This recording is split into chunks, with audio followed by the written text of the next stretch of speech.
Je suis Emmanuel, j'ai 32 ans, et je me tiens à l'extérieur de la fête de ma sœur, observant par la fenêtre mes parents porter fièrement un toast à son avenir sans dette.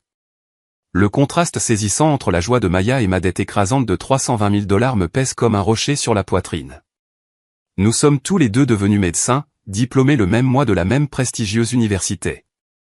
Pourtant, me voici, dehors, regardant à l'intérieur, pendant qu'il célèbre l'effacement complet de son fardeau financier. Ce qu'ils ne savent pas, c'est que ce soir, à cette fête pour célébrer la fin de ses dettes, tout est sur le point de changer. Avant que je vous raconte ce qui s'est passé ensuite, dites-moi d'où vous regardez et appuyez sur le bouton d'abonnement si vous avez déjà ressenti la morsure du favoritisme familial. En grandissant dans notre maison de la banlieue aisée de Boston, ma sœur Maya et moi avons eu ce que la plupart considéraient comme une enfance privilégiée. Notre père, Thomas, travaillait comme administrateur d'hôpital au Massachusetts General, et notre mère, Patricia, était directrice de l'un des lycées les plus performants de l'État. De l'extérieur, nous étions la parfaite image de la famille américaine, deux parents qui réussissent, élevant deux enfants brillants dans une maison de style colonial à 4 chambres avec une cour bien entretenue et un golden retriever nommé Cooper. Maya avait 3 ans de moins que moi, avec un charme naturel qui semblait captiver tout ce qu'elle rencontrait. Même enfant, je remarquais comment l'ambiance dans une pièce changeait quand elle entrait. Les adultes souriaient plus largement, leur voix s'adoucissait, et ils faisaient des efforts supplémentaires pour discuter avec elle. Je n'en avais pas de ressentiment, pas exactement. C'était ma petite sœur, et je l'aimais profondément. Mais je mentirais si je disais que je ne remarquais pas les différences subtiles dans la façon dont nous étions traités. Quand je ramenais des bulletins avec d'excellentes notes partout, mes parents hochaient la tête d'un air approbateur et disaient « Bon travail, Emmanuel. C'est ce que nous attendons de toi. » Mais quand Maya ramenait ne serait-ce qu'une seule bonne note au milieu d'une majorité de notes moyennes, il y avait des dîners de célébration et des éloges excessifs. Maya a travaillé si dur pour cela, expliquait-il quand je remettais en question la disparité. Ta sœur doit fournir plus d'efforts que toi. Ce schéma a continué tout au long de notre enfance et de notre adolescence. Mes réussites étaient attendues.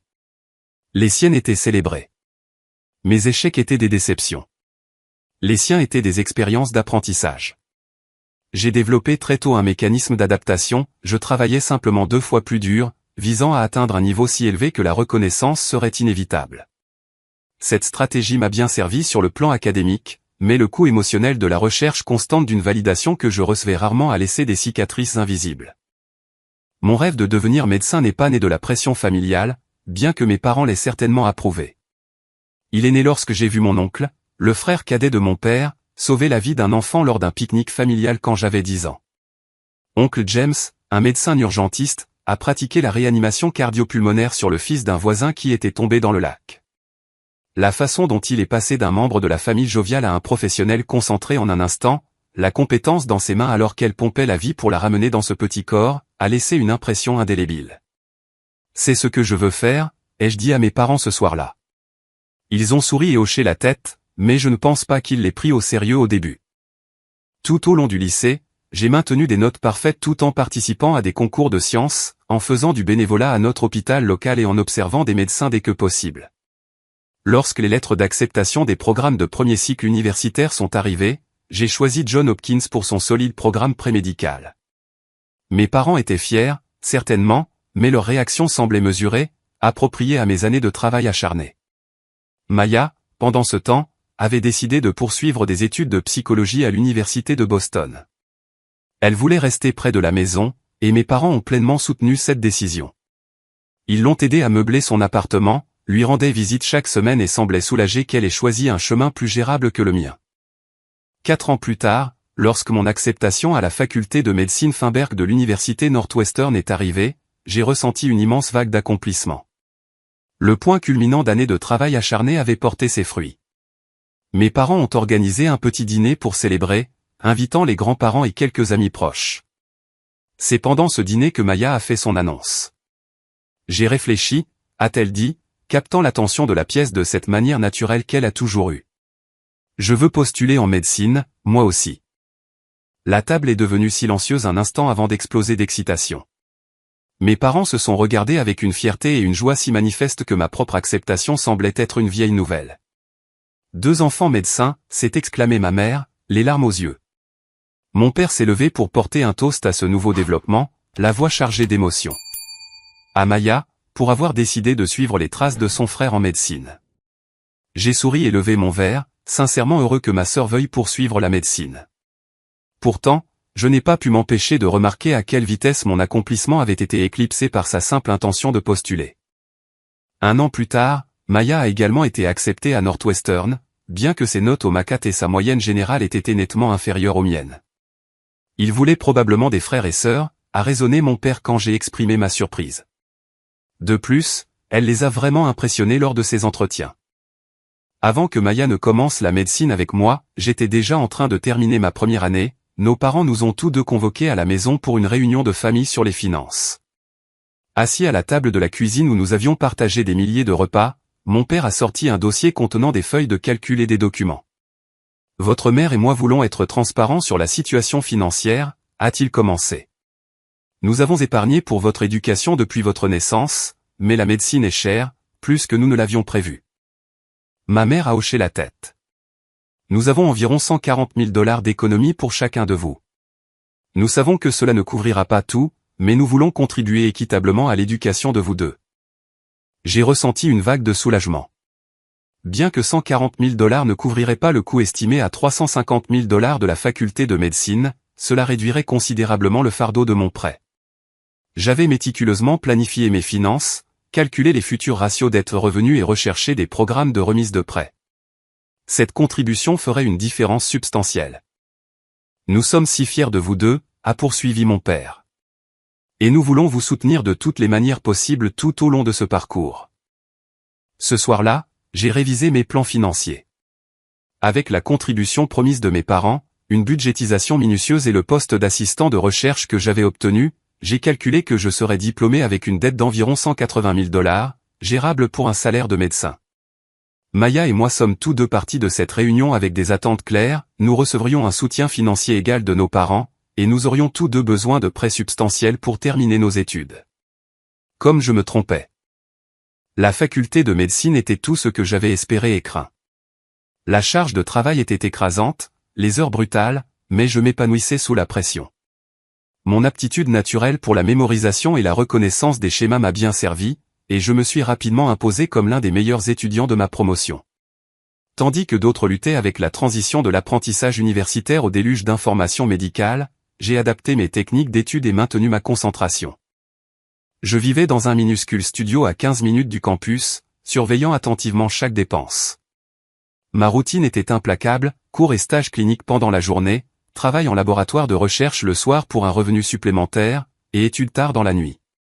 Les week-ends n'étaient pas des pauses mais des occasions de rattraper le sommeil et de se préparer pour la semaine à venir.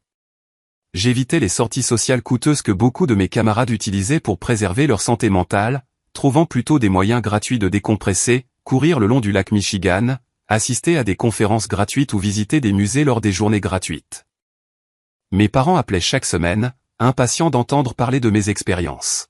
« Manges-tu assez ?» demandait ma mère. « Te fais-tu des amis ?»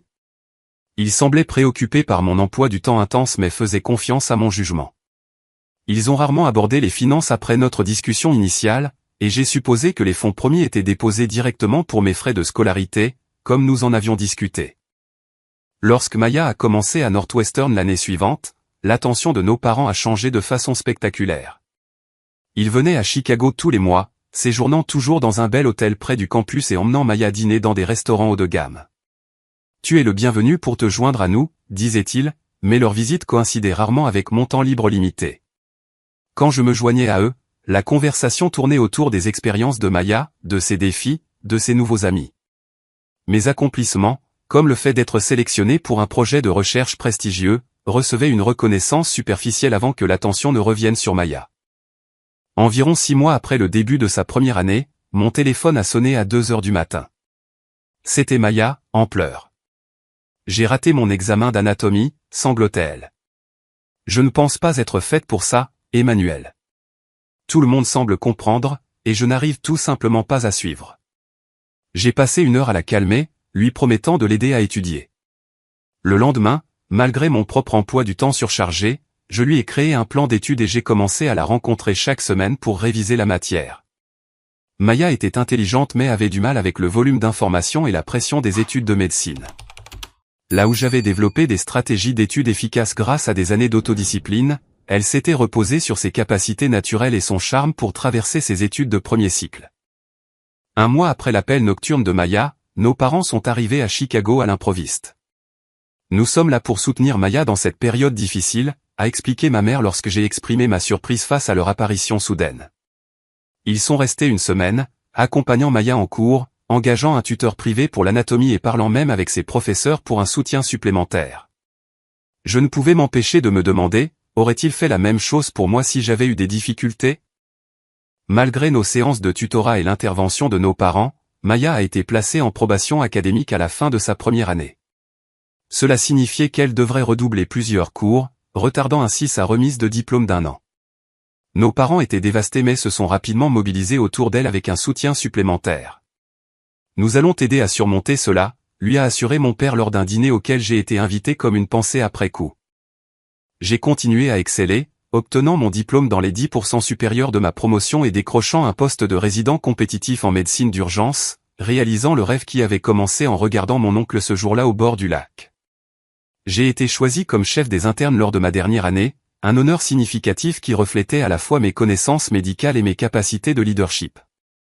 Mes recherches sur les protocoles des traumatismes crâniens ont été publiées dans une revue respectée, et je développais une réputation de médecin exceptionnel et de soignant compatissant. Pendant toutes ces années, j'ai continué à contracter des prêts chaque semestre. Mes calculs financiers initiaux s'étaient avérés optimistes, car les frais de scolarité croissants et les dépenses imprévues s'accumulaient. Au moment où je me préparais pour la remise des diplômes, ma dette étudiante avait atteint 320 000 $, bien plus que ce que j'avais prévu et une source d'anxiété constante en arrière-plan malgré ma réussite professionnelle. En raison de son revers académique, Maya devait maintenant être diplômée le même mois que moi, bien qu'elle ait commencé 1 an plus tard. Elle avait trouvé sa voie en médecine familiale, une spécialité qui convenait à sa nature sociable et à sa capacité à créer des liens avec les patients. Bien qu'elle ne soit pas en tête de sa classe sur le plan académique, elle était devenue une médecin compétente que les patients adoraient. J'étais sincèrement fier de sa persévérance et de sa croissance. Nos parents ont organisé un dîner de remise de diplôme commun au Gibson's Steakhouse, l'un des meilleurs restaurants de Chicago. La table était décorée de ballons de félicitations et de centres de table personnalisés arborant l'insigne de notre faculté de médecine. Alors que le champagne coulait, mon père s'est levé pour porter un toast. À nos 2 enfants extraordinaires qui ont tous deux réalisé leur rêve de devenir médecins. Votre mère et moi ne pourrions pas être plus fiers. Après le dîner, ma mère a présenté à Maya une petite boîte en velours. À l'intérieur se trouvait le collier de perles de ma grand-mère, un héritage familial d'une valeur monétaire et sentimentale considérable. Pour notre fille, le médecin, a dit ma mère, les larmes aux yeux en le lui attachant autour du cou. Mon père m'a ensuite tendu une enveloppe et un petit paquet emballé. À l'intérieur de l'enveloppe se trouvait une carte de félicitations signée par les 2 parents. Le paquet contenait une montre, assez belle certes, mais achetée neuve dans un grand magasin et dépourvue de la signification émotionnelle de l'héritage familial offert à ma sœur. Merci, ai-je dit, en gardant mon sang-froid malgré la disparité évidente des cadeaux. Je me suis dit, il doit y avoir une explication. Peut-être qu'il prévoyait autre chose, quelque chose de plus substantiel pour reconnaître mes années de travail acharné et de réussite académique. Peut-être qu'il gardait une autre surprise pour plus tard. J'avais en partie raison sur le fait qu'une surprise m'attendait, mais ce n'était pas du tout ce que j'avais imaginé. 1 mois après la remise des diplômes, nos parents nous ont invités, Maya et moi, chez eux pour un dîner de célébration. Nous avions tous 2 réussi à obtenir des postes de résidence à Chicago, moi en médecine d'urgence au Northwestern Memorial, Maya en médecine familiale au Rush University Medical Center. Nous devions commencer nos résidences le mois suivant, et ce dîner ressemblait à une dernière célébration familiale avant de nous plonger dans les exigences de la vie de résident. La table était magnifiquement dressée avec la plus belle porcelaine de ma mère et des verres en cristal qui n'apparaissaient que pour les occasions spéciales. Nous avons profité d'un repas tranquille rempli de souvenirs et de discussions sur nos projets futurs. Alors que ma mère débarrassait les assiettes et apportait le dessert, mon père s'est éclairci la gorge. Votre mère et moi avons quelque chose d'important à discuter avec vous 2 au sujet de votre avenir. Il a commencé, son expression sérieuse mais teintée de quelque chose que je ne pouvais pas tout à fait identifier, peut-être de l'anticipation ou de l'excitation. Ma mère est retournée à sa place, prenant la main de mon père alors qu'il continuait. Nous planifions cela depuis un certain temps maintenant, et nous sommes ravis de partager enfin notre décision. Il s'est tourné vers Maya, son visage s'adoucissant. Maya, ma chérie, nous avons décidé de rembourser tes prêts étudiants. Tous. Tu commences ta résidence complètement sans dette. Maya a eu le souffle coupé, sa main se portant à sa bouche. Vous êtes sérieux? Tout? C'est presque 300 000 $. Ma mère pleurait déjà. Nous sommes absolument sérieux. Nous avons économisé et pris des dispositions. Nous voulons que tu commences ta carrière sans ce fardeau. Je suis resté figé, attendant qu'ils continuent, qu'ils expliquent qu'ils avaient pris des dispositions similaires pour moi ou qu'ils avaient un plan pour m'aider avec mes prêts également. Le silence s'est étiré alors qu'ils étreignaient Maya, qui pleurait maintenant de gratitude et de choc. Finalement, j'ai retrouvé ma voix. Et qu'en est-il de mes prêts? La question est restée en suspens dans l'air comme une interruption inopportune. Mes parents ont échangé un regard avant que mon père ne se tourne vers moi. Son expression était passée de la joie à quelque chose de plus proche de l'inconfort. Emmanuel, nous avons toujours su que tu t'en sortirais très bien tout seul. Tu n'as jamais eu besoin du genre de soutien que Maya a eu. Vous êtes en train de dire que vous remboursez toute sa dette et rien de la mienne, ai-je clarifié, ayant encore du mal à comprendre ce qui se passait. Mon chéri, a interjeté ma mère, sa voix prenant le ton apaisant qu'elle utilisait pour expliquer des concepts difficiles aux étudiants. Maya a tellement lutté pendant ses études de médecine. Elle mérite ce coup de pouce pour commencer sa carrière. Et moi non? Les mots sont sortis plus brusquement que je ne le voulais, mais l'injustice de la situation commençait à s'installer. Ce n'est pas ce que nous disons, a contré mon père. Tu as toujours été autonome. Tu n'as jamais eu besoin de nous comme Maya. Le reste de la soirée s'est déroulé dans un brouillard. J'ai gardé mon sang-froid pendant le dessert, offrant des félicitations mécaniques à Maya, qui a au moins eu la décence d'avoir l'air mal à l'aise avec la situation. Dès que cela a été socialement acceptable, je me suis excusé, prétextant une matinée chargée le lendemain. Mes parents m'ont raccompagné à la porte, et j'ai décidé de faire une dernière tentative pour comprendre. Pouvons-nous en parler, ai-je demandé doucement, en m'assurant que Maya ne pouvait pas entendre depuis la salle à manger. Je ne comprends pas comment vous avez pu prendre une décision aussi inégale. Le visage de mon père s'est durci. Nous n'avons pas de ressources illimitées, Emmanuel. Des choix devaient être faits, et c'est ce que nous avons décidé. Maya en a plus besoin que toi, a ajouté ma mère, son ton suggérant que la question était close. Tu géreras très bien tes prêts avec ta carrière. Je suis rentré chez moi en état de choc, mon esprit s'emballant pour donner un sens à ce qui venait de se passer. Le lendemain matin, j'ai appelé ma sœur, ayant besoin de savoir si elle était au courant de ce plan. Je te jure que je ne savais pas qu'ils allaient faire ça, a insisté Maya. Ils m'ont dit qu'ils m'aidaient avec une partie de mes frais de scolarité, mais je n'avais aucune idée qu'ils prévoyaient de tout rembourser. Au cours de cette conversation, une autre révélation dévastatrice a émergé. Mes parents avaient secrètement contribué aux frais de scolarité de Maya tout au long de ses études de médecine, réduisant considérablement le montant qu'elle devait emprunter chaque semestre. Alors que j'avais contracté des prêts maximum, croyant que le soutien de nos parents viendrait sous la forme de la somme forfaitaire qu'ils avaient promise, ils avaient discrètement dirigé des fonds pour minimiser la dette de Maya depuis le début. La dernière pièce du puzzle s'est mise en place une semaine plus tard lorsque je suis allé chez mes parents pour récupérer des livres que j'y avais stockés. Une lettre de leur avocat immobilier était ouverte sur le comptoir de la cuisine, confirmant la vente de la propriété de vacances familiales à Cap Cod, un petit chalet que mon grand-père avait construit et que j'avais passé d'innombrables week-ends à aider mon père à entretenir et à rénover. Il l'avait vendu pour rembourser les prêts de Maya sans même m'en parler. Les semaines suivantes furent parmi les plus difficiles de ma vie. Le sommeil est devenu insaisissable alors que je calculais et recalculais les implications de ma dette. 320 000 $ de prêts étudiants signifiaient 15 à 20 ans de paiements mensuels importants, même avec un salaire de médecin. Cela signifiait retarder l'achat d'une maison, fonder une famille, épargner pour la retraite. Pendant ce temps, Maya commencerait sa vie d'adulte sans fardeau, libre de faire des choix basés sur ses préférences plutôt que sur la nécessité financière. Au-delà des implications pratiques se trouvait la blessure émotionnelle plus profonde, mes parents croyaient que Maya méritait cet avantage et pas moi. Malgré mon excellence académique, mon dévouement, mes réussites, ils m'avaient jugé moins digne de leur soutien. M'avaient-ils toujours vu de cette façon? Toute mon enfance avait-elle été colorée par ce déséquilibre fondamental dans la façon dont ils évaluaient leurs enfants? Mon meilleur ami de la faculté de médecine, Jackson, m'a fourni la perspective extérieure dont j'avais désespérément besoin. Autour de bière dans son appartement, j'ai raconté toute la situation, luttant encore pour y trouver un sens. C'est vraiment tordu, mon pote, a-t-il dit simplement. Peu importe la justification qu'il donne. Traiter ses enfants aussi différemment, c'est mal.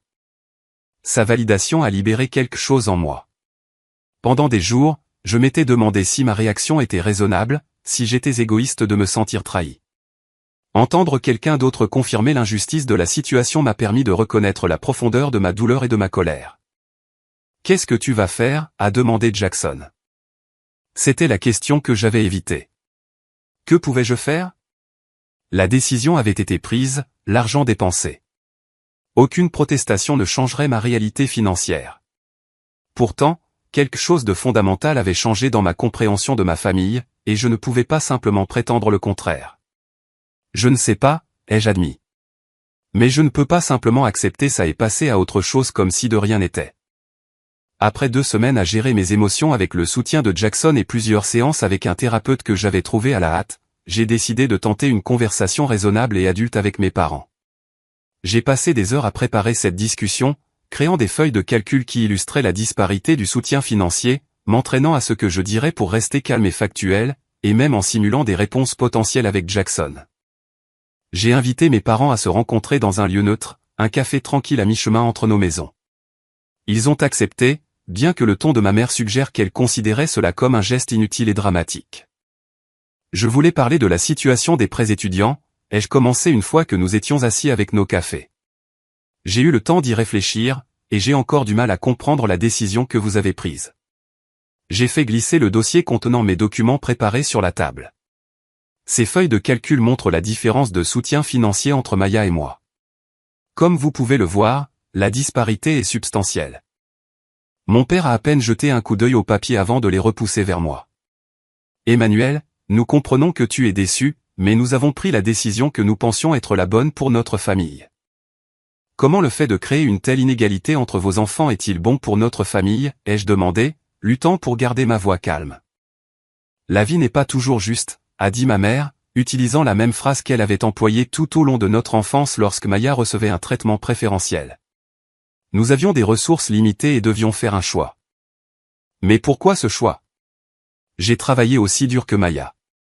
Plus dur, en fait, si l'on est honnête sur les performances académiques et les contributions financières que j'ai faites pendant mes études. C'est exactement ça, a dit mon père en se penchant en avant. Tu as toujours été capable de prendre soin de toi. Maya a besoin de plus de soutien. Donc, je suis puni pour être autonome, pour ne pas avoir assez lutté? Ma mère a soupiré lourdement. Tu es égoïste, Emmanuel. Pourquoi ne peux-tu pas simplement être heureux pour ta sœur? La conversation a continué dans ce schéma circulaire pendant près d'1 heure. Mes arguments soigneusement préparés ont été rejetés ou détournés. Mes émotions ont été qualifiées de jalousie mesquine. Mes parents se sont présentés comme ayant pris des décisions difficiles mais nécessaires avec des ressources limitées, bien que les feuilles de calcul qu'ils refusaient d'examiner montraient clairement qu'ils avaient dépensé plus du double pour l'éducation de Maya que pour la mienne. J'ai quitté le café en me sentant pire qu'avant.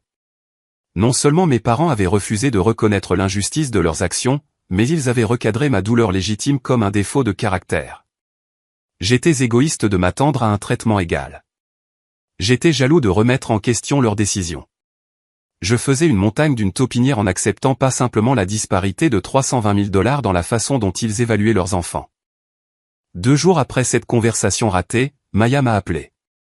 Sa voix avait une hésitation inhabituelle. Maman et papa prévoient une célébration, a-t-elle dit. Une fête pour célébrer que je n'ai plus de dettes. Ils invitent toute la famille élargie. Mon estomac s'est noué. Quand est-ce que ça a lieu? Samedi prochain chez eux. Emmanuel, je leur ai dit que c'était inconfortable étant donné la situation avec tes prêts, mais ils ont insisté. Ils ont dit que tu serais d'accord avec ça. Je n'étais pas d'accord avec ça, pas du tout. L'idée de regarder ma famille élargie célébrer le statut sans dette de ma sœur, un privilège accordé par le choix délibéré de nos parents de prioriser son avenir financier au détriment du mien, c'était comme mettre du sel sur une plaie ouverte. viendras-tu, a demandé Maya après mon long silence. J'y réfléchirai, ai-je réussi à dire.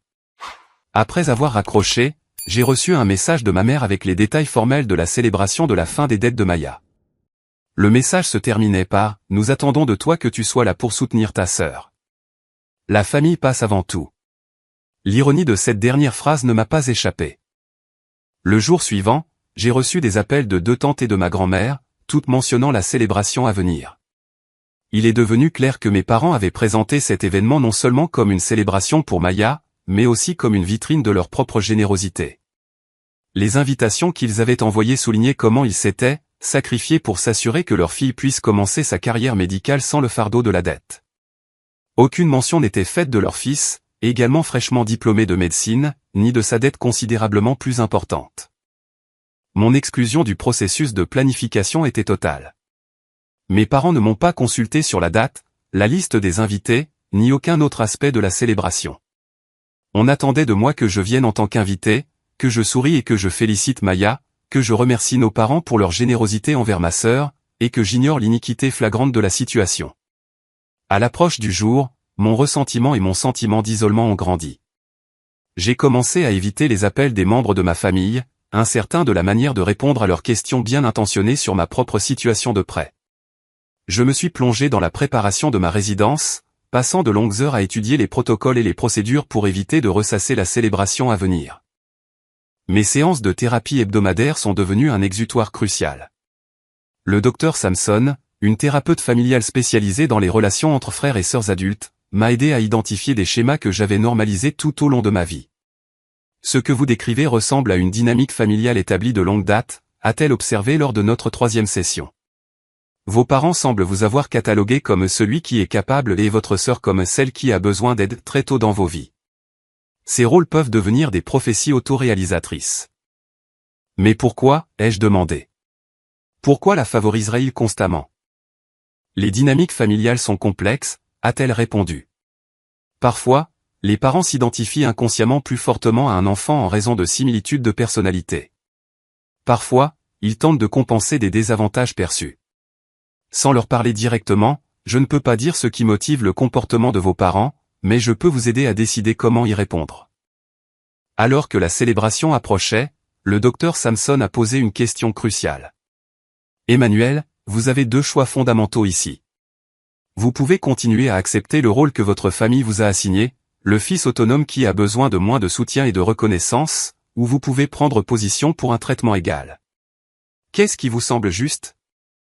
La question a profondément résonné en moi. Tout au long de ma vie, j'avais accepté le déséquilibre dans ma famille, travaillant plus dur pour moins de reconnaissance, attendant moins de soutien que ma sœur.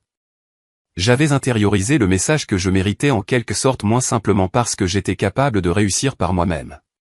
Maintenant, face à une disparité financière aussi spectaculaire et au rejet complet de mes sentiments par mes parents, j'ai atteint un point de rupture.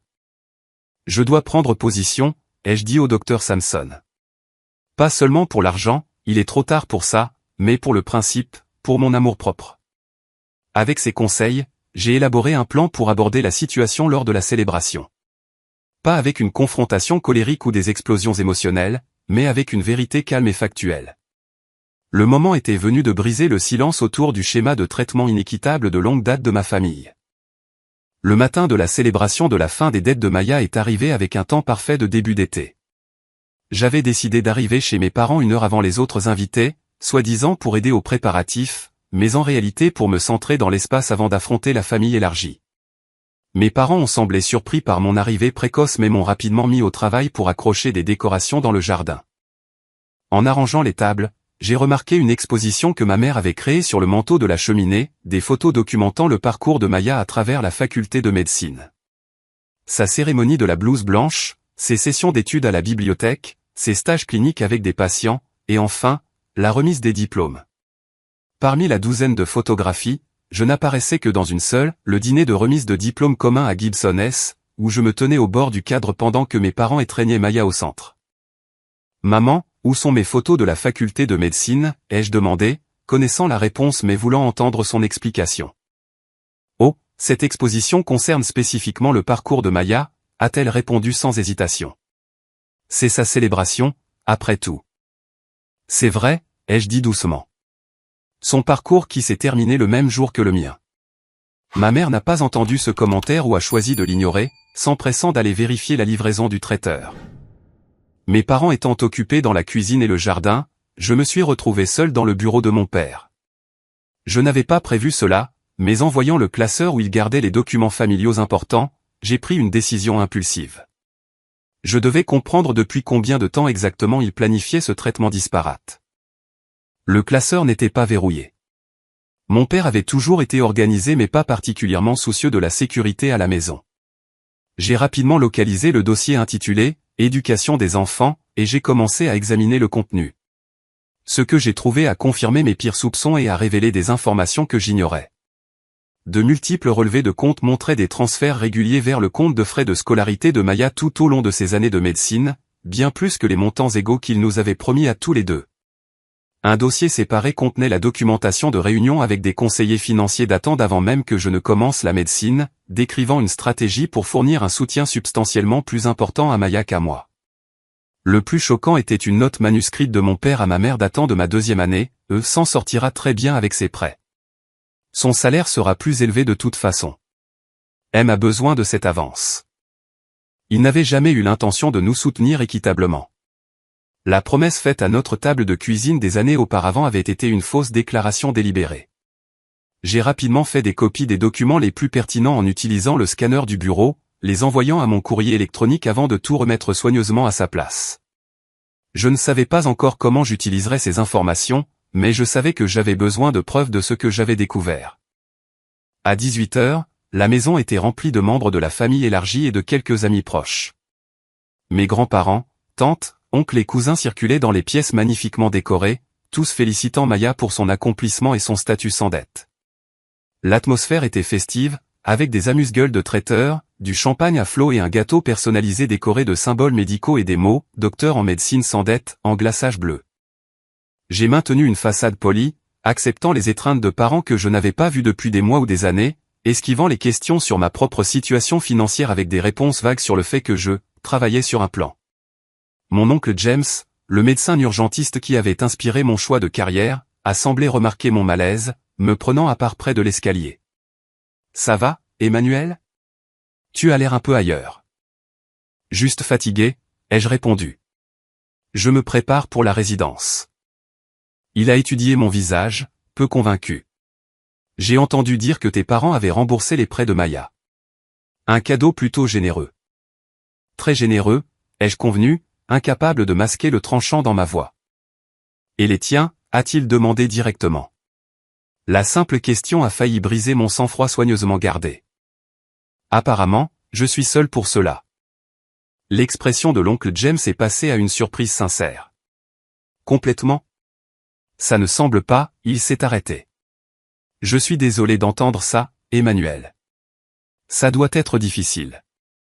Sa reconnaissance, la première de la part d'un membre de la famille, a desserré quelque chose de serré dans ma poitrine. Ça l'est, ai-je dit. Mais apparemment, j'ai toujours été celui qui est capable et qui n'a pas besoin d'aide. Avant qu'il ne puisse répondre, mon père a attiré l'attention de tout le monde au centre du salon, où lui et ma mère se tenaient avec Maya entre eux. Le moment des toasts était arrivé. Mon père a levé sa coupe de champagne. Patricia et moi voulons remercier tout le monde d'être venu célébrer cette occasion spéciale. Comme beaucoup d'entre vous le savent, nous avons toujours cru au soutien de l'éducation de nos enfants au mieux de nos capacités. Il a regardé fièrement la pièce. Aujourd'hui, nous sommes ravis de célébrer la réussite de Maya qui a terminé ses études de médecine complètement sans dette, grâce à notre soutien financier. Des murmures d'approbation ont parcouru l'assemblée. Ma mère a continué, nous avons toujours essayé de soutenir nos 2 enfants équitablement tout au long de leur parcours, et nous ne pourrions pas être plus fiers de nos 2 médecins. Le mensonge flagrant m'a frappé comme un coup physique. Il prétendait publiquement nous avoir soutenus équitablement tout en célébrant l'énorme cadeau financier accordé exclusivement à Maya. Maya a ensuite pris la parole, remerciant nos parents en larmes pour leur sacrifice et leur incroyable générosité. Elle a mentionné à quel point elle était reconnaissante de commencer sa carrière sans le fardeau que tant de jeunes médecins rencontrent. Tout au long de son discours, elle m'a jeté un regard mal à l'aise mais a continué avec le récit que nos parents avaient établi. Alors que les applaudissements remplissaient la pièce après les toasts, j'ai senti un calme étrange descendre sur moi. La décision avec laquelle je luttais s'est clarifiée à ce moment-là. Je ne pouvais pas laisser cette fiction publique sans contestation. Pas pour l'argent, ce bateau avait déjà navigué, mais pour la vérité et pour ma propre dignité. Je me suis avancé, tapotant doucement mon couteau contre mon verre pour attirer l'attention. La pièce s'est tue, les visages se tournant vers moi avec attente. Les expressions de mes parents sont passées de la confusion à l'alarme alors que je me déplaçais pour me tenir en face d'eux. J'aimerais dire quelques mots aussi, si cela ne vous dérange pas, ai-je commencé, ma voix stable malgré mon cœur qui battait la chamade. Tout d'abord, félicitations à Maya pour avoir terminé ses études de médecine et obtenu un excellent poste de résidence. C'est vraiment quelque chose à célébrer. J'ai fait une pause, prenant une profonde inspiration avant de continuer. Cependant, je pense qu'il est important que notre famille ait tous les faits sur la situation financière célébrée aujourd'hui. Mon père a fait un demi-pas en avant. Emmanuel, ce n'est pas le moment. En fait, papa, je pense que c'est exactement le moment, puisque vous avez réuni la famille pour célébrer vos décisions financières. Je me suis tourné pour m'adresser au groupe plus large. Ce que beaucoup d'entre vous ne savent peut-être pas, c'est que tandis que nos parents ont complètement remboursé les prêts étudiants de Maya d'environ 290 000 $, je commence ma résidence avec 320 000 $ de dette. La pièce est tombée dans le silence. Je pouvais voir le choc se dessiner sur plusieurs visages. Il y a des années, nos parents ont promis de nous soutenir tous les deux équitablement pendant nos études de médecine. Cette promesse a été rompue. J'ai sorti mon téléphone de ma poche, ouvrant le courriel contenant les documents que j'avais scannés plus tôt. J'ai découvert aujourd'hui qu'ils avaient planifié cette disparité pendant des années, me trompant délibérément sur leurs intentions. J'ai levé le téléphone, bien que je n'ai pas eu besoin de montrer les documents. Le fait de leur existence suffisait. Je ne partage pas cela pour embarrasser qui que ce soit ou pour diminuer l'accomplissement de Maya. Je le partage parce que je crois que les familles devraient être honnêtes les unes avec les autres et parce que j'ai passé toute ma vie à accepter moins de soutien, moins de reconnaissance et moins de célébration que ma sœur sous le prétexte d'être celui qui est capable. Le visage de ma mère s'était vidé de toute couleur. Mon père avait l'air furieux. Maya se tenait entre eux, son expression un mélange complexe d'embarras, de culpabilité et de choc. Je ne m'attends pas à ce que cette révélation change quoi que ce soit financièrement, ai-je continué, ma voix devenant plus forte. La décision a été prise, l'argent dépensé. Mais je voulais que la vérité soit reconnue parce que prétendre que c'était une distribution égale de soutien est une fiction à laquelle je ne peux plus participer. J'ai levé mon verre dans un dernier geste. À la vérité dans les familles, aussi inconfortable soit-elle. Le silence qui a suivi était assourdissant. Puis, du coin de la pièce, l'oncle James a levé son verre. À la vérité, a-t-il répété. Ma grand-mère a suivi. Puis, une tante, puis plusieurs cousins. Tout le monde ne s'est pas joint au toast. Beaucoup avaient l'air trop choqués ou mal à l'aise, mais assez l'ont fait pour que je sache que mon message avait été reçu. Mes parents n'ont pas levé leur verre. Ils sont restés figés, leur récit soigneusement construit d'un soutien généreux et égal publiquement démantelé. Maya, à son crédit, a croisé mon regard et a lentement levé son verre également. La célébration s'est effectivement terminée avec mon toast. Les invités ont commencé à trouver des excuses pour partir, l'atmosphère festive étant irrémédiablement altérée. Je suis resté calme, répondant honnêtement aux questions mais sans m'étendre lorsque des parents m'approchaient en privé. Plusieurs ont exprimé leur choc face à la disparité et ont offert leur soutien. D'autres semblaient mal à l'aise mais n'ont pas commenté directement ce que j'avais révélé. Alors que les derniers invités partaient, je me suis préparé à partir également. Mes parents m'ont intercepté à la porte, tous deux visiblement en colère sous leur sang-froid forcé. « Comment as-tu osé nous embarrasser comme ça » a sifflé mon père. « C'était censé être une célébration pour ta sœur. »« Ça l'était toujours » ai-je répondu. J'ai simplement ajouté le contexte qui manquait.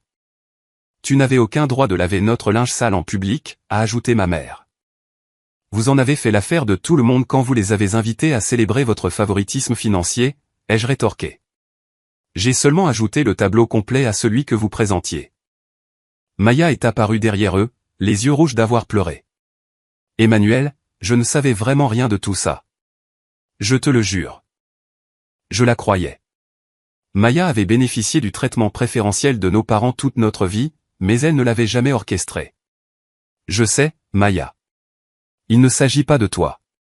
Il s'agit d'un schéma qui a existé toute notre vie, et de ma décision de cesser de l'accepter en silence. Sur ce, j'ai quitté la maison de mon enfance, incertain de quand ou si j'y retournerais, mais certain qu'un changement fondamental s'était produit dans ma dynamique familiale.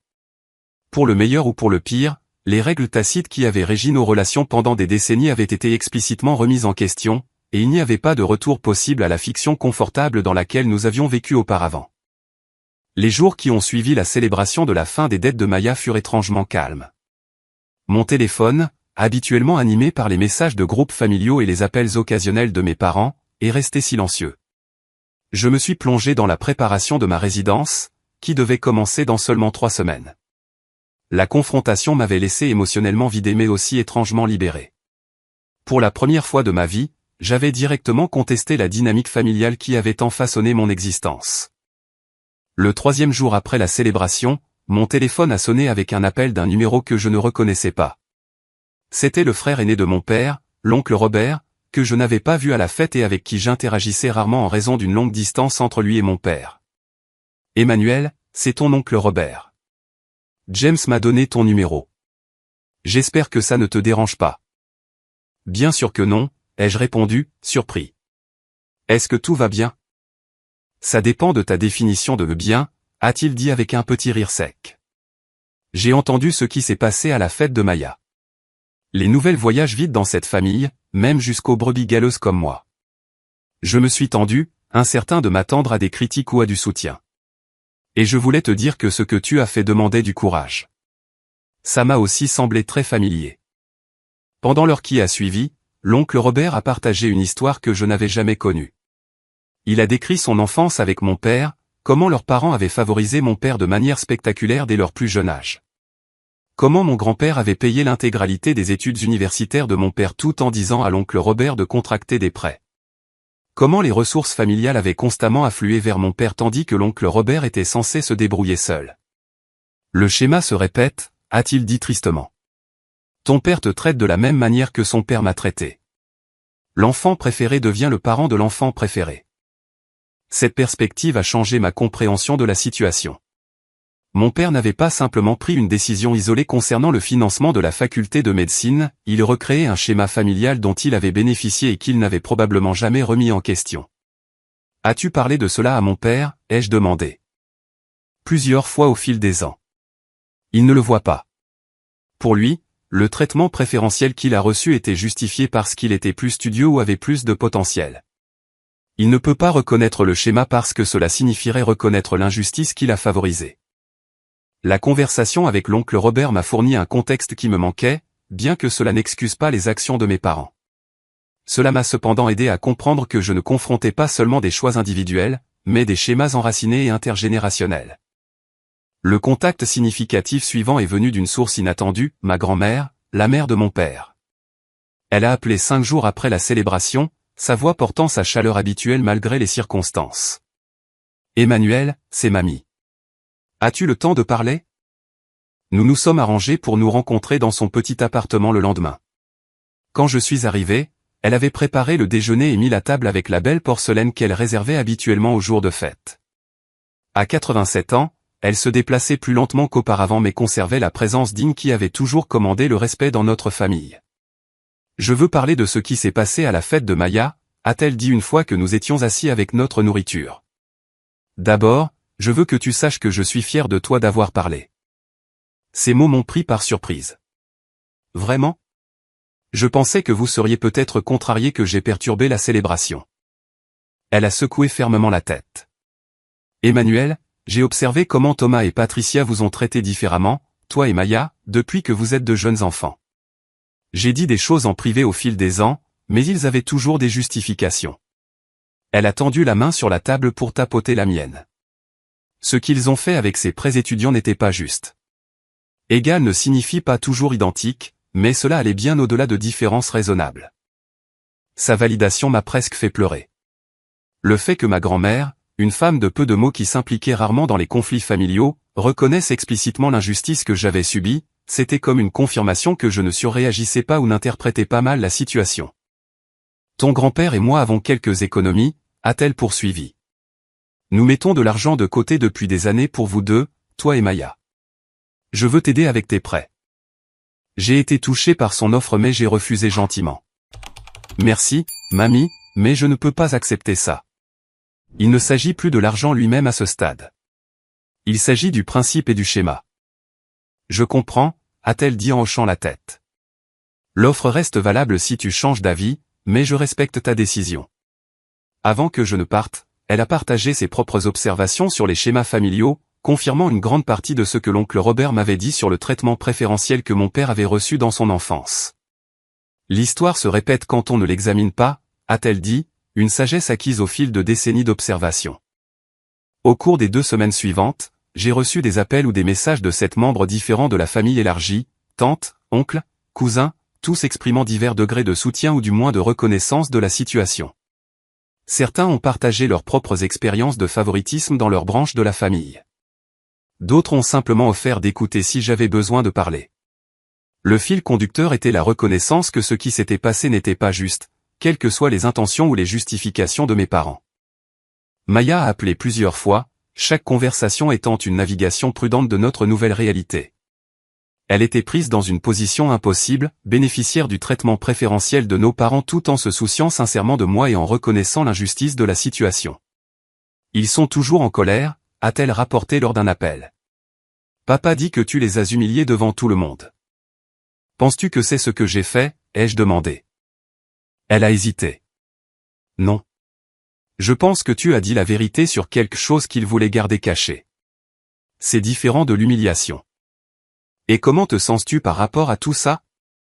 J'avais pris soin de ne pas blâmer Maya directement, mais je me demandais comment elle voyait son rôle dans la situation. Honnêtement, je me sens très mal. Je savais qu'il m'aidait plus avec les frais de scolarité qu'il ne t'aidait toi, mais je n'avais aucune idée de l'ampleur de la chose ou qu'il t'avait promis un soutien égal. Elle a fait une pause.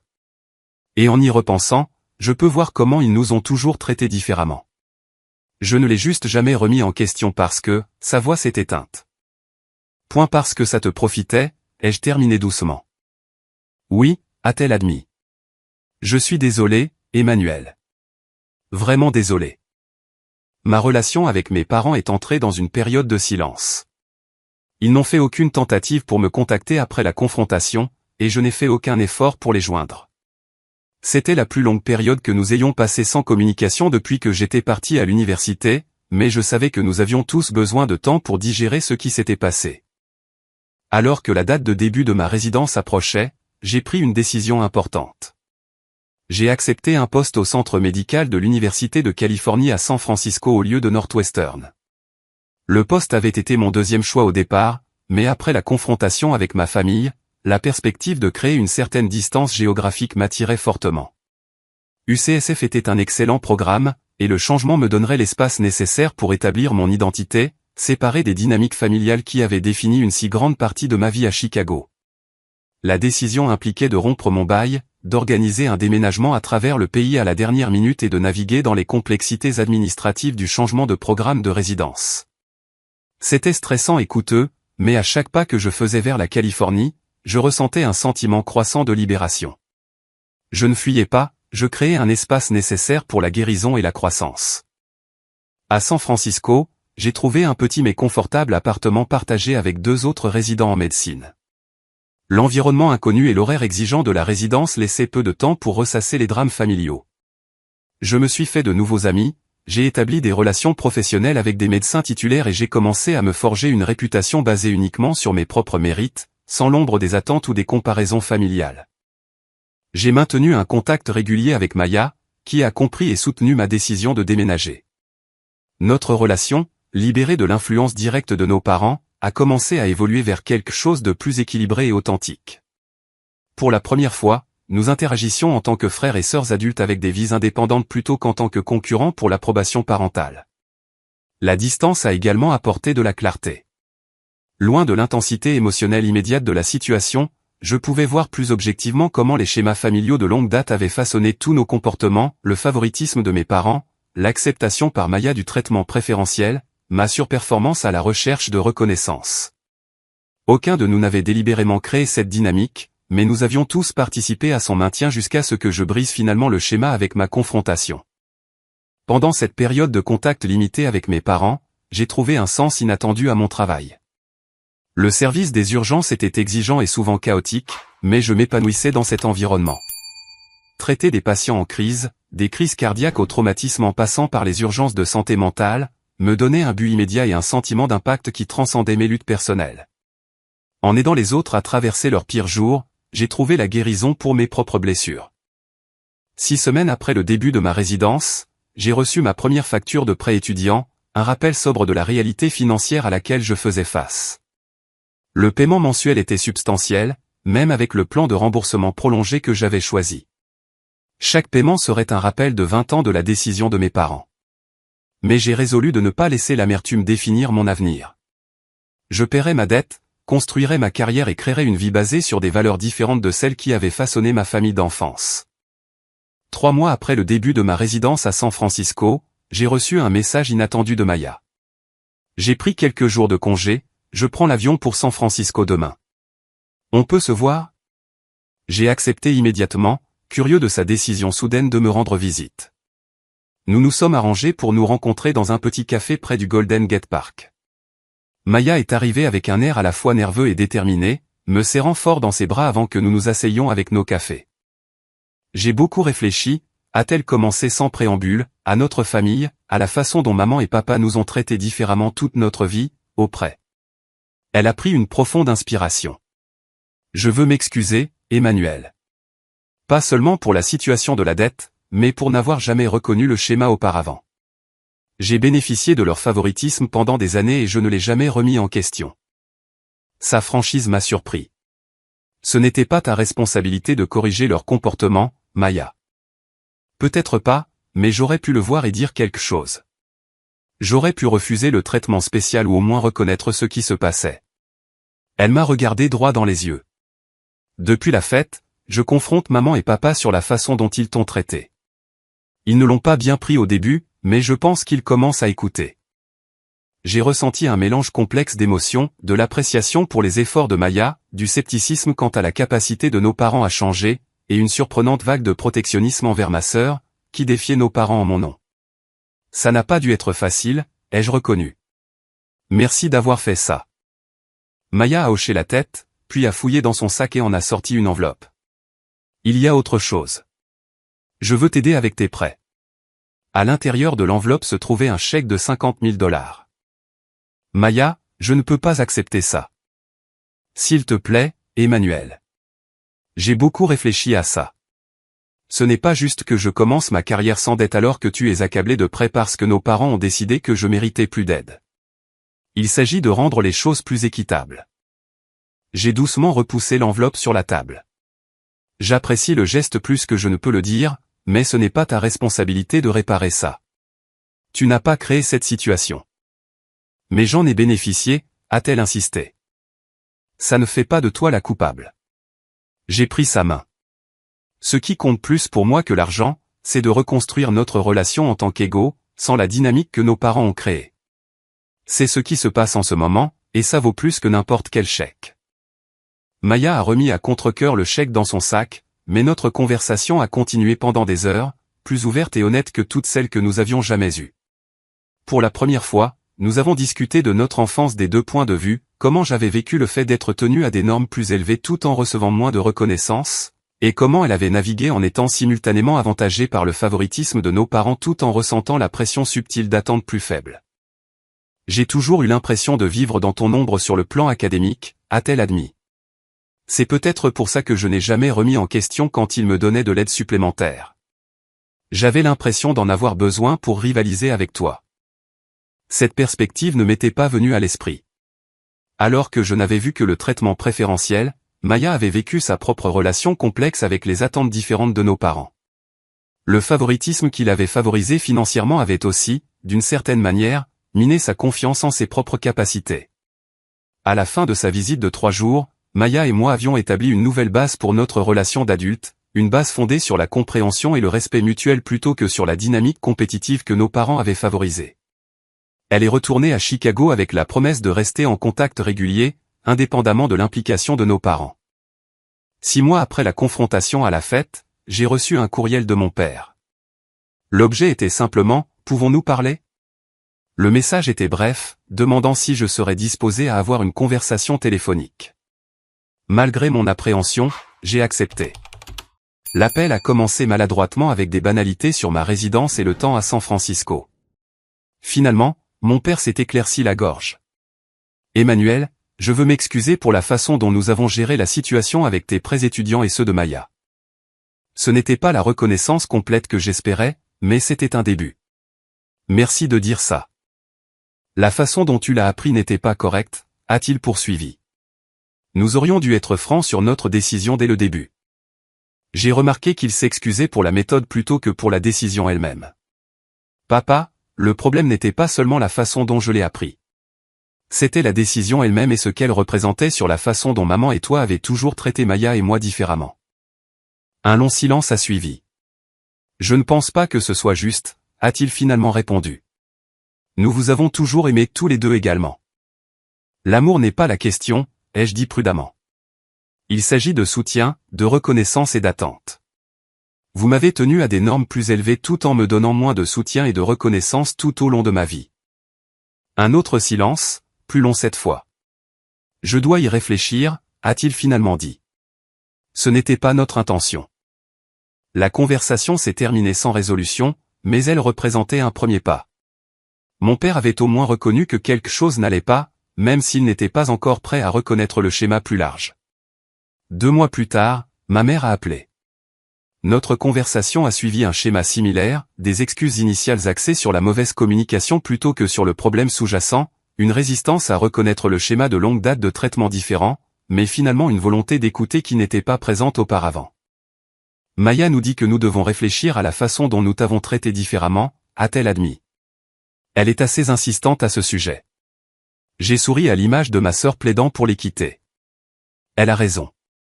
Ton père a parlé à son frère, Robert, a ajouté ma mère, me surprenant. Ils ont eu des conversations difficiles sur leur enfance. C'était un progrès inattendu. Le fait que mon père renouait avec son frère éloigné suggérait qu'il commençait au moins à examiner les schémas familiaux qui avaient façonné sa propre approche de la parentalité. La véritable percée est survenue 9 mois après la confrontation. Mes parents ont demandé un appel vidéo, et lorsque leurs visages sont apparus sur mon écran, ils avaient tous deux l'air inhabituellement sombre. Nous avons beaucoup réfléchi, a commencé mon père, et parlé avec Maya, avec Robert, avec ta grand-mère, et même avec un thérapeute familial. Il a pris une profonde inspiration. Emmanuel, nous te devons de vraies excuses. Pas seulement pour les prêts, mais pour un schéma qui remonte à ton enfance. Ma mère a hoché la tête. Nous ne le voyions pas clairement jusqu'à récemment, mais en y repensant, nous pouvons voir comment nous vous avons traité différemment, toi et Maya. Nous attendions plus de toi tout en te donnant moins de soutien et de reconnaissance. Et je répétais ce qui s'était passé dans ma propre enfance, a ajouté mon père. Mon père m'a favorisé par rapport à Robert de bien des manières identiques. J'ai bénéficié de ce traitement et ne l'ai jamais remis en question, puis j'ai inconsciemment recréé la même dynamique avec mes propres enfants. Je suis resté assis en silence, abasourdi, non préparé à ce niveau de reconnaissance et de responsabilité. Nous ne pouvons pas défaire le passé, a poursuivi ma mère. Mais nous voulons faire mieux à l'avenir, et nous voulons offrir une aide financière pour tes prêts. Ce ne sera pas le montant total que nous avons donné à Maya, mais c'est ce que nous pouvons gérer pour le moment. Ils ont offert 45 000 $, une fraction de ma dette totale, mais un geste significatif néanmoins.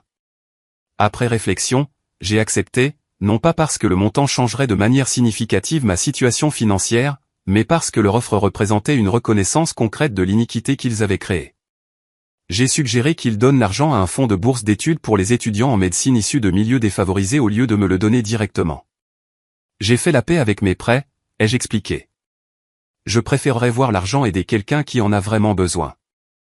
Ils ont accepté, et ensemble nous avons créé une petite bourse d'études à la faculté de médecine Feinberg de Northwestern pour les étudiants en médecine de première génération ayant des besoins financiers. Le processus de création de cette bourse ensemble est devenu un vecteur de guérison, nous permettant de transformer une dynamique familiale douloureuse en quelque chose qui aiderait les autres. Au cours de l'année suivante, ma relation avec mes parents s'est lentement reconstruite sur des bases plus authentiques. Nos conversations sont devenues plus honnêtes, avec moins de performances et de faux semblants des deux côtés. J'ai cessé de chercher leur approbation comme je l'avais fait tout au long de mon enfance, et ils ont commencé à me voir plus clairement comme la personne que j'étais réellement, plutôt que le rôle que j'avais joué dans notre système familial. Mes paiements de prêts ont continué, un rappel mensuel du passé mais plus une source de ressentiment actif. J'avais créé un plan de remboursement solide qui effacerait ma dette en 15 ans, plutôt si ma carrière progressait comme prévu. La réalité financière était ce qu'elle était, mon objectif s'est déplacé pour m'assurer que je ne portais pas le fardeau émotionnel en plus du fardeau financier. 2 ans après avoir déménagé à San Francisco, j'ai mis en place un programme de mentorat pour les étudiants en médecine confrontés à une dette importante, partageant des stratégies de gestion financière et de bien-être émotionnel. Ce qui avait commencé comme ma lutte personnelle est devenu une plateforme pour aider les autres à naviguer dans des défis similaires, transformant mon expérience en une ressource qui a profité à ma communauté professionnelle. Maya et moi avons maintenu notre relation renforcée, nous connectant régulièrement par des appels, des messages et des visites. Libérés de la dynamique compétitive que nos parents avaient favorisée, nous avons découvert une véritable amitié basée sur le respect mutuel et les expériences partagées. Elle a poursuivi sa résidence en médecine familiale à Chicago, excellant dans une spécialité parfaitement adaptée à sa nature empathique et à ses compétences interpersonnelles. Ma grand-mère, dont la validation avait tant compté au lendemain de la confrontation, est décédée paisiblement 18 mois après notre déjeuner ensemble. À son service commémoratif, mon père et l'oncle Robert se tenaient côte à côte, leur relation se guérissant lentement grâce à des conversations difficiles mais nécessaires sur leur enfance commune. En repensant à toute cette expérience avec le recul de plusieurs années, je peux voir comment ce moment de confrontation à la célébration de Maya, aussi douloureux soit-il, est devenu un catalyseur de transformation dans tout notre système familial. En refusant de maintenir la fiction confortable d'un traitement égal, j'avais perturbé des schémas qui avaient persisté à travers les générations. La disparité financière dans la façon dont nos parents ont soutenu nos études fera toujours partie de notre histoire familiale. Mes prêts mettront des années à être entièrement remboursés. Mais les blessures émotionnelles ont largement guéri, remplacées par des relations plus authentiques et une compréhension plus profonde de la façon dont les dynamiques familiales nous façonnent, et comment nous pouvons choisir de briser les schémas néfastes plutôt que de les perpétuer. S'il y a une leçon que j'ai apprise à travers ce parcours, c'est celle-ci, votre valeur n'est pas déterminée par la façon dont les autres vous traitent, même ceux qui vous sont les plus proches. Parfois, l'acte le plus profond de respect de soi consiste simplement à nommer votre vérité, même lorsque les autres ne sont pas prêts à l'entendre. Ce faisant, vous écrivez votre propre histoire plutôt que d'accepter le rôle qui vous est assigné par les autres. Avez-vous déjà dû vous affirmer au sein de votre famille? J'adorerais entendre vos expériences dans les commentaires ci-dessous. Et si cette histoire a résonné en vous, veuillez appuyer sur le bouton j'aime et vous abonner pour entendre d'autres histoires sur la manière de surmonter les défis familiaux. Votre soutien signifie tout pour cette chaîne, et je suis reconnaissant envers chacun d'entre vous qui prend le temps d'écouter ces histoires difficiles mais importantes. N'oubliez pas, votre valeur n'est pas définie par le traitement des autres. C'est à vous d'écrire votre propre histoire.